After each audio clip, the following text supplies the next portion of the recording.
حضرت عبداللہ ابن عمر رضی اللہ تعالیٰ عنہ حضرت عمر کے صاحبزادے، مکہ مکرمہ میں ان کی قبر ہے۔ میں نے جب انہیں پڑھا تو مجھے ان سے بڑا پیار ہو گیا، لیکن آپ کو پتہ ہے وہاں جا کے کسی شخص کا مزار تلاش کرنا یا پوچھنا ایک مشکل کام ہوتا ہے۔ تو ایک دفعہ میں مکہ شریف میں حاضر تھا تو ایک گاڑی والا ڈرائیور مجھے کہنے لگا کہ مولانا میں آپ کو جانتا ہوں، مجھے آپ سے محبت ہے، ایک بات بتاؤں آپ کو۔ میں نے کہا بتاؤ۔ کہنے لگے حضرت عبداللہ ابن عمر کی قبر دیکھنی ہے۔ میں نے کہا یہ تو نہیں کہہ رہا، یہ کسی نے بندوبست کرایا ہے، یہ اللہ نے تیرے دل میں بات ڈالی ہے، یہ ہو گیا، تو لے چل مجھے۔ حضرت عبداللہ ابن عمر کو نبی پاک نے فرمایا تھا راجل صالح، یہ نیک بندہ ہے، یہ متقی آدمی۔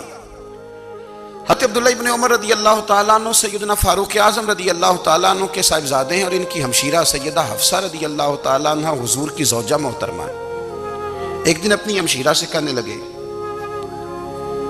کہ نبی کریم صلی اللہ تعالیٰ علیہ وسلم گھر میں آئے نا، اور اگر حضور غم امت میں پریشان نہ ہوں، طبیعت کو حشاش بشاش دیکھو، تو ذرا پوچھنا تو صحیح حضور کا میرے بارے میں کیا خیال ہے، پوچھنا تو صحیح کہ کریم کی بارگاہ میں میرا کیا مقام ہے، میرے بارے میں حضور کیا فرماتے ہیں۔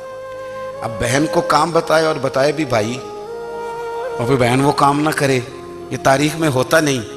حضرت عمر فاروق رضی اللہ تعالیٰ عنہ کی صاحبزادی ام المومنین رضی اللہ تعالیٰ عنہ فرماتی ہیں کہ میں تو بس منتظر تھی، انہوں نے تو کہا تھا نا کہ اگر تم حشاش بشاش دیکھو تو بات کرنا، لیکن حضور تشریف لائے، میری باری تھی، میرے گھر تشریف لائے، کھانا پیش کیا تو فوراً میں نے عرض کی حضور ایک بات پوچھنی تھی۔ تو حضور نے فرمایا پوچھئے۔ میں نے عرض کی حضور میرے بھائی عبداللہ ابن عمر کے بارے میں آپ کا کیا خیال ہے؟ نوجوانوں میری بات پہ غور کرنا، میرے بھائی کے بارے میں آپ کا کیا خیال ہے؟ تو نبی کریم صلی اللہ تعالیٰ علیہ وآلہ وسلم نے میری طرف دیکھا، اور پھر حضور زیر لب تھوڑا مسکرائے، اور بریلی کے امام کہتے ہیں کہ حضور مسکرا دیتے تھے نا تو جو بڑا دکھی ہوتا تھا وہ بھی ہنس پڑتا تھا۔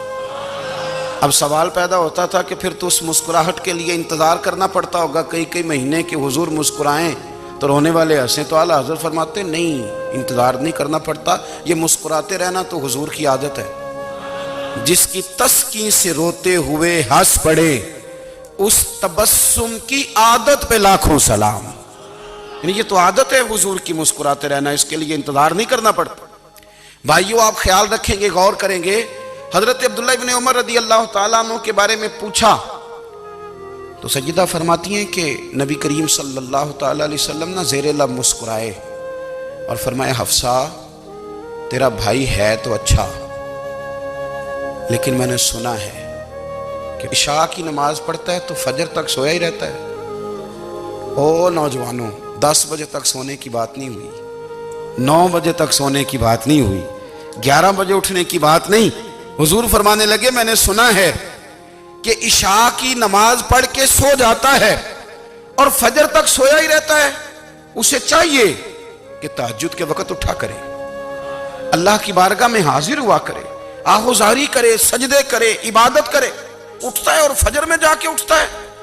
حضرت جناب حفصہ رضی اللہ تعالیٰ عنہ کہتی ہے میں نے جناب عبداللہ ابن عمر کو پیغام دیا اور میں نے کہا میرے جوان بھائی سن، نبی پاک نے فرمایا ہے تو اچھا پر تہجد میں نہیں اٹھتا، نفل نہیں پڑھتا۔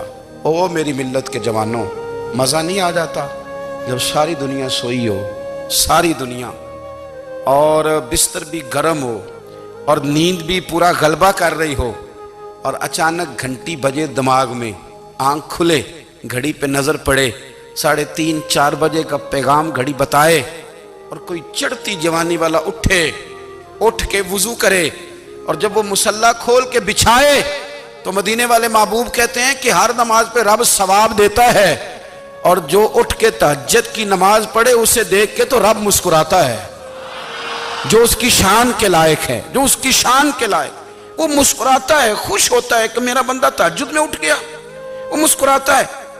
کاش ہماری صبحیں کبھی اپنے مالک کے نام ہو جائیں، کاش کے صبح۔ حضرت ابو الحسن رحمۃ اللہ تعالیٰ علیہ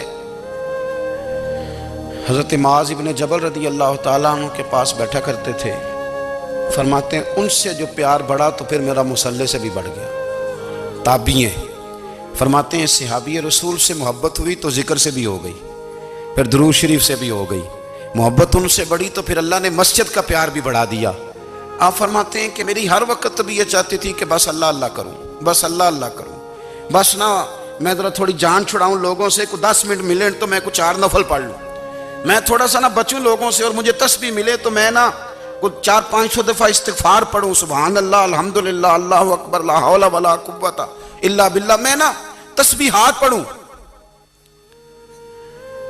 فرماتے ہیں کہ بچے تھے گھر میں 6-7، غربت تھی، کام ملتا کوئی نہیں تھا، اور میں کام چور نہیں تھا، کام ڈھونڈتا تھا، پر اللہ کی قدرت کے کام نہیں ملتا تھا۔ فرماتے ہیں کہ میں نے ایک دن اپنی اہلیہ سے کہا کہ آج میں پھر جاتا ہوں کام ڈھونڈنے، تو میری بیوی بڑی فرما بردار تھی، پر اس دن نہ غربت کے ہاتھوں تنگ آ کے کہنے لگی آج نانا کوئی تو چیز لے کے آیا، تو مجھ سے بچوں کی بھوک نہیں دیکھی جاتی ہے، سب روگاں دا روگ محمد جس دا نام غریبی، کنڈ بلا کے لنگ جاندے نہیں دوست یار قریبی، آج نہ کچھ لے کے آیا تو میں بچے لے کے میکے چلی جاؤں گی۔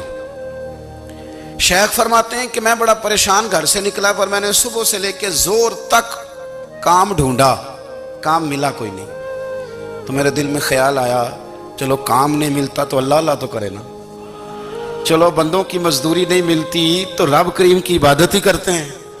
فرماتے ہیں کہ میں نے نا فرات کے پانی سے وضو کیا، نہر کے، شدید دھوپ تھی، ساتھ ریت تھی اور ریت تپ رہی تھی، میں نے اپنا رومال وہیں مصلی کے طور پر بچھا لیا، اور فرماتے ہیں کہ زور سے لے کر عصر تک نماز پڑھی، دھوپ بھی پورے زور پہ، پر میرے سجدے کا ذوق بھی پورے زور پہ۔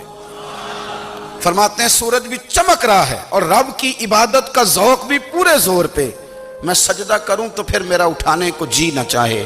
میرے استاد لکھا کرتے تھے، یہ ان کا شعر ہے، وہ کہا کرتے تھے مجھے سوز دے، مجھے ساز دے، اور مجھے نیم شب کا نیاز دے، دم سجدہ خود کو میں توڑ دوں، مجھے ایسا ذوق نماز دے، اور میں تیری بہار کا پھول ہوں، میں کھلا بھی ہوں تو تیرے لیے، مجھے میری شاخ سے توڑ لے، مجھے اپنی زلف کا ناز دے۔